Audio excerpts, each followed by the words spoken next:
오늘 감상하실 영화는 2019년 12월 4일 개봉된 라이언 존슨 감독의 나이브스 아웃입니다. 영화 제작이 확정되었을 당시부터 거의 전무후무한 역대급 초호화 캐스팅으로 많은 주목을 받았습니다. 캡틴 아메리카의 크리스 에반스, 007 시리즈의 다니엘 크레이그 합류 소식이 알려지며 남다른 기대감을 안겨줬으며, 할로윈의 제이미 리 커티스, 장고 분노의 추적자의 돈 존슨, 올 더 머니의 크리스토퍼 플러머, 또한 블레이드 러너 2049의 아나 디 아르마스, 그것의 제이든 마텔, 쉐이프 오브 워터 사랑의 모양의 마이클 셰넌, 유전의 토니 콜레트, 겟아웃의 라케이스 스탠필드 등 최고의 배우들이 함께하며 올드 앤드 뉴의 멋진 조합으로 퍼펙트 캐스팅을 자랑하고 있습니다. 제77회 골든 글로브 시상식 뮤지컬 코미디 부문 작품상, 나무주연상, 여우주연상 후보와 제92회 아카데미 시상식 각본상 후보로 올랐습니다. 제목 나이브스 아웃은 직역하면 칼을 뽑아들다로 문맥에 따라 상황을 험악하게 만들다, 누군가를 강력하게 비난하다 등의 뜻도 같습니다. 영화는 안개가 자욱하게 깔린 매사추세츠 시골의 새벽 풍경에서 시작됩니다.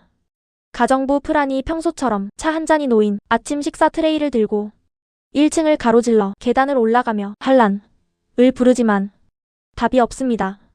3층 다락방 서재로 올라간 그녀는 문을 열자마자 트레이를 떨어뜨리며 비명을 지릅니다. 추리소설 작가 할란 트롬비가 소파의 옆으로 누운 채 목이 그어진 시신으로 발견됩니다. 그의 손에는 칼이 쥐어있고 바닥에는 피가 흥건합니다. 할란 사망 일주일 후 저택에 두 형사가 도착합니다. 형사들은 가족 구성원을 한 명씩 응접실로 불러 형식적인 진술을 받습니다. 응접실 한쪽 어두운 의자에는 인터뷰 내내 한마디도 하지 않는 백발의 신사가 앉아 피아노 건반 하나만 단조롭게 두드리고 있습니다. 사립탐정 브누아 블랑입니다. 장녀 린다 드라이즈데일은 자수성가형 부동산 사업가입니다. 그녀의 남편 리처드 드라이즈데일은 거만하고 보수적인 인물입니다. 마르타는 어색하게 식탁 옆에 서 있습니다. 가족 모두가 마르타에게 넌 우리 가족 같다고 말하지만 누구도 그녀가 어느 나라 출신인지 모릅니다. 며느리 조니 트롬비는 할란의 죽은 둘째 아들 닐의 미망인이자 자칭 라이프스타일 전문가입니다. 그녀의 딸 매그는 진보적인 대학생으로 마르타와 가까운 친구 사이입니다. 막내 아들 월트 트롬비는 할란의 출판사를 운영합니다. 월트는 파티 도중 할란을 서재로 따라가 넷플릭스에서 영화화 제안이 들어왔다고 흥분해서 말하지만 할란은 단호히 거절합니다. 블랑은 가족 모두에게 한 가지를 묻습니다. 손자 랜섬 드라이즈데일은 왜 장례식에 오지 않았습니까? 가족들은 어색한 표정을 짓습니다. 이제 간호사 마르타 카브레라가 호출됩니다. 마르타는 할란의 전담 간호사로 지난 몇 년간 그를 곁에서 돌봤습니다. 할란과 마르타는 서재에서 함께 오목을 두며 농담을 주고받는 따뜻한 사이로 묘사됩니다. 할란은 마르타를 자신의 친손녀나 자식들보다 더 신뢰하는 듯 보입니다. 마르타에게는 특별한 특징이 하나 있습니다. 그녀는 거짓말을 하면 바로 구토를 합니다. 아주 작은 거짓말이라도 하게 되면 몸이 먼저 반응해버리는 것입니다. 경찰과 블랑은 마르타가 거짓말을 못한다는 사실을 알게 되면서 그녀를 신뢰할 만한 증인으로 생각하게 됩니다. 블랑은 마르타에게 자신은 익명의 의뢰인으로부터 두툼한 현금 봉투와 신문 스크랩을 받아 이 사건에 고용됐다고 밝힙니다. 의뢰인이 누구인지 무엇을 의심하는지 자신도 모릅니다. 사건 당일 밤 저택에서 할란의 85세 생일 파티가 한창입니다.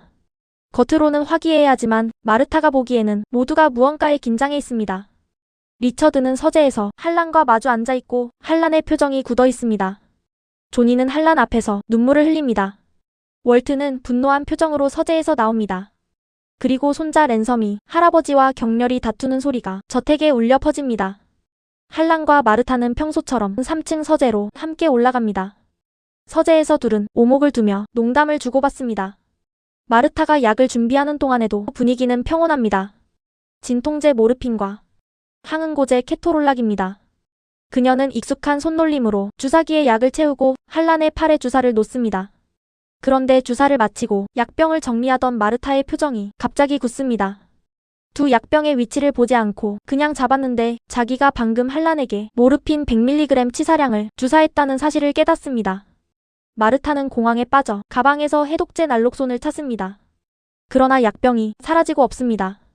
그녀는 911에 전화하려 하지만 할란이 침착하게 그녀의 손을 잡고 막습니다. 마르타 잘 들어. 모르핀 과다 투여로 나는 약 10분 안에 죽을 거야. 구급차는 그 시간 안에 도착할 수 없어. 마르타가 흐느끼는 가운데 한라는 한 가지를 단호히 말합니다. 만약 그녀가 자신을 죽인 살인범으로 몰리면 불법 체류 신분의 그녀 어머니가 추방당하고 가족 전체가 산산조각 날 것이라고 합니다. 그래서 한라는 즉석에서 추리소설 작가의 면모를 발휘해 마르타를 구하기 위한 알리바이 시나리오를 짜기 시작합니다. 먼저 마르타는 평소처럼 큰 소리로 인사하며 1층으로 내려가 가족들 앞을 지나 차의 시동을 걸어야 합니다. 그 뒤 차에서 다시 내려 보안 카메라의 사각지대를 이용해 격자 구조물을 타고 3층 발코니로 다시 올라와야 합니다. 자신의 옷과 모자를 입고 창가의 모습을 보이라고 합니다. 그렇게 하면 다른 사람들이 할런이 마르타가 떠난 뒤에도 살아있었다고 생각하게 될 것이라는 계획입니다. 그리고 시간이 흐른 뒤 다시 격자를 타고 내려와 차로 돌아가 집으로 가면 됩니다. 마르타는 거의 망연자실한 상태로 안 돼요, 할란. 이라고 애원하지만 한라는 그녀의 어깨를 잡고 단호하게 말합니다. 내 가족은 내가 떠안고 갈게. 너는 살아야 해. 그리고 그는 마르타가 보는 앞에서 칼을 집어 자기 목을 그어 자살합니다. 마르타는 비명도 지르지 못하고 얼어붙습니다. 마르타는 손이 떨리는 채로 한란의 지시를 따릅니다. 이후 블랑과 마르타는 함께 저택을 둘러보며 사건 현장을 점검합니다.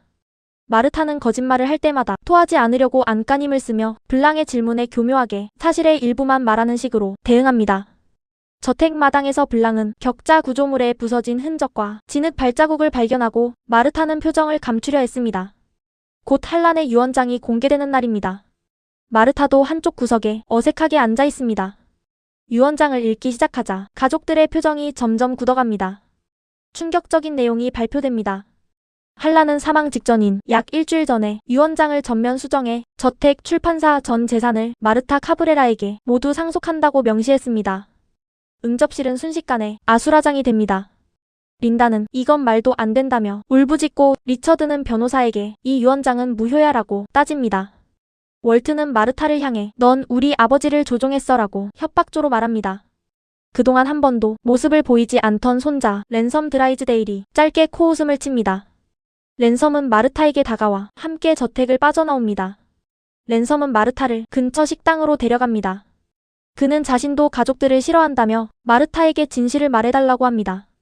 그녀는 결국 죄책감에 무너져 랜섬에게 모든 것을 털어놓습니다.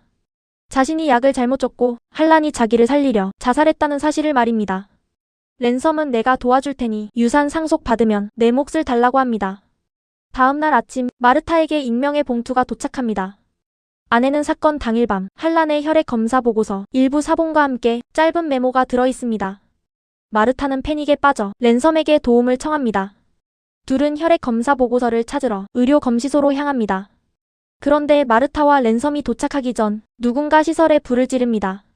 같은 시각 블랑과 형사들도 무언가 단서를 잡고 검시소로 향하던 중입니다. 마르타는 메일을 확인합니다. 오늘 오전 10시 1209 콜럼버스 거리로 와. 마르타와 랜섬은 차에 다시 올라타 도주하고 블랑과 형사들이 추격에 나섭니다. 결국 랜섬은 경찰에게 붙잡히고 마르타는 블랑과 남게 됩니다. 마르타와 차를 타고 가며 블랑은 도넛 구멍 속에 도넛 구멍 비유를 합니다.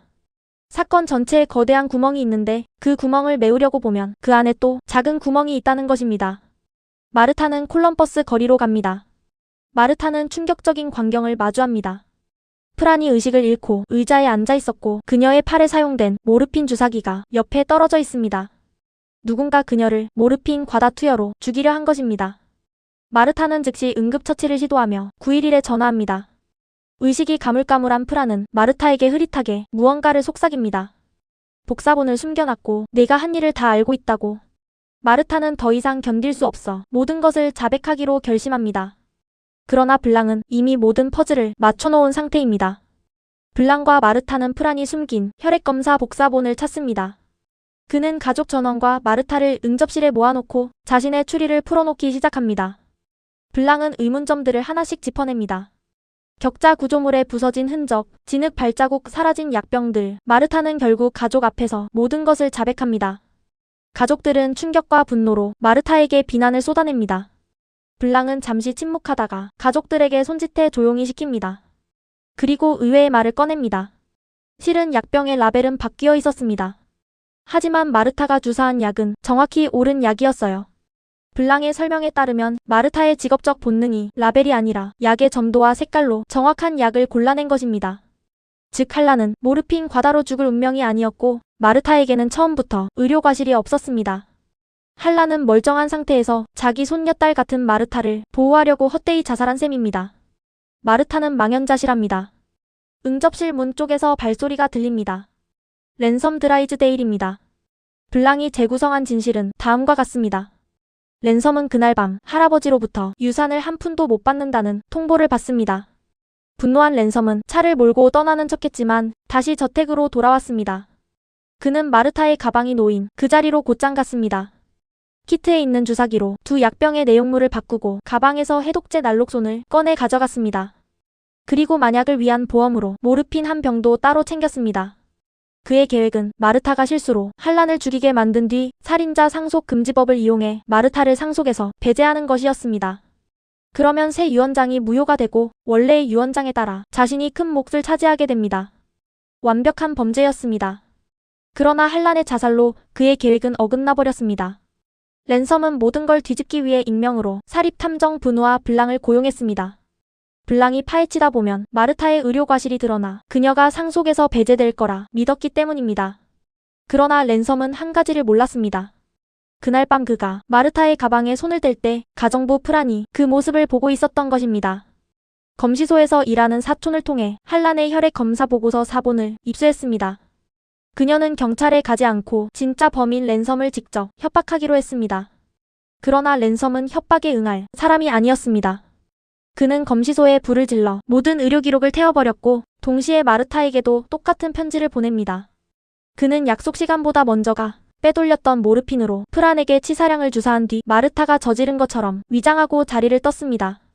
블랑이 이 모든 추리를 풀어놓는 동안 랜섬의 얼굴에서 여유의 표정이 한 겹씩 벗겨져 갑니다. 블랑이 말을 마치자 랜섬이 천천히 입을 엽니다. 증거 있어? 블랑은 한참 그를 바라보다가 작은 미소를 짓습니다. 그때 마르타에게 병원에서 전화가 걸려옵니다. 프란이 살아있어. 곧 깨어나면 모든 걸 말할 거야. 랜섬은 마르타가 토하는지 살피지만 그녀는 토하지 않습니다. 자기 계획이 무너진다고 생각한 그는 격분하여 모든 것을 자백합니다. 라벨을 바꿨고 해독제를 훔쳤으며 검시소에 불을 질렀고 프란을 모르핀으로 살해하려 했다고 말입니다. 랜섬이 자백한 뒤 마르타는 결국 그의 얼굴에 참았던 구토를 합니다. 마르타는 천천히 입을 엽니다. 프란은 죽었어. 너는 살인을 한 거야. 랜섬은 자기 입으로 살인을 자백한 셈이고 블랑과 경찰이 모두 도청하고 있었습니다. 살인자 상속 금지법으로 그는 모든 상속에서 배제됩니다. 격분한 랜섬은 진열대에서 단도를 뽑아 마르타에게 덤벼듭니다. 칼이 마르타의 가슴에 내리꽂히지만 칼날이 손잡이 안으로 쑥 들어갑니다. 한란이 수집하던 연극용 무대 소품이었던 것입니다. 형사들이 그에게 수갑을 채웁니다. 가족 중 누구도 그를 변호하지 않습니다. 저택 밖 경찰차가 랜섬을 태우고 떠납니다. 한편 린다는 아버지 할런이 남긴 편지를 발견합니다. 처음에는 빈종이처럼 보이지만 열을 가하자 글자가 드러납니다. 그 편지에는 남편 리처드의 불륜 사실이 적혀 있습니다. 할런은 죽기 전까지도 가족들의 거짓과 위선을 알고 있었고 딸에게 마지막 진실을 남긴 것입니다.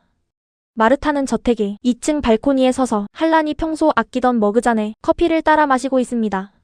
머그잔에는 이렇게 적혀 있습니다. 마이 하우스, 마이 룰즈, 마이 카피. 저 아래 진입로에는 트롬비 가족 전원이 모여 있습니다. 그들은 이제 저택에서 나가야 하는 처지이며 마르타의 처분을 기다리고 있습니다. 린다, 리처드, 월트, 도나, 조니, 매그. 모두가 마르타를 올려다봅니다. 마르타는 그들을 잠시 내려다보다가 머그잔을 천천히 입가로 가져가 한 모금 마십니다. 카메라가 머그잔의 글귀를 클로즈업합니다. 영화는 마르타의 잔잔하고 알듯 말듯한 미소로 막을 내립니다. 처음에는 간병인이었던 마르타가 저택 안에서 가장 낮은 위치에 있는 사람처럼 보였지만 마지막에는 집의 주인이 되어 위에 서 있습니다. 반대로 자신들이 모든 것을 가졌다고 믿었던 가족들은 아래에서 그녀를 올려다보고 있습니다. 트롬비 가족들은 모두 할런의 사랑과 재산을 당연하게 여겼지만 정작 할런을 한 사람으로 존중하고 진심으로 돌본 사람은 마르타였습니다. 나이브스 아웃은 고전적인 저택 미스터리의 재미를 살리면서도 현대적인 풍자와 통쾌한 반전을 함께 담아낸 작품입니다.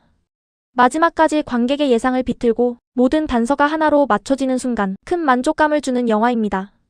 에거서 크리스티로 대표되는 황금기 추리소설의 장르 문법과 클리셰를 충실히 소화해 고전 추리소설 팬들로부터 평가가 좋은 작품입니다. 나이브스 아웃을 통쾌하게 관람하셨다면 구독과 좋아요 부탁드립니다.